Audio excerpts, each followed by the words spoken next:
Hola amigos, Pablo de vuelta con otro vídeo. Y esta vez voy a mostraros la última ruta que me quedaba por enseñaros de las que hice antes de que entráramos en la cuarentena debido al coronavirus. Esta en concreto se llama la ruta o sendero del túnel de Saus y se localiza en el municipio asturiano de Vimenes, por supuesto en España. Así que espero que os guste el vídeo y si es así, por favor no os olvidéis de suscribiros, darle a me gusta y compartir. En todo caso, allá vamos.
Bueno amigos, pues eso es todo. Espero que os haya gustado el vídeo y si es así, por favor, no os olvidéis de darle al me gusta, compartir y suscribiros.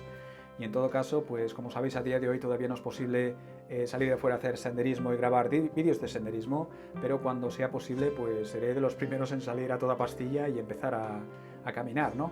Por supuesto, continuaré subiendo vídeos al canal relacionados con senderismo y con temas que os puedan interesar. Por supuesto, cuando llegue el momento de hacer nuevas rutas, pues agarraré la mochila y la cámara y me iré afuera con muchísimo gusto. Pero mientras tanto, vamos a tener que ser un poco pacientes. En todo caso, os veo en el próximo vídeo. Cuidaros un montón.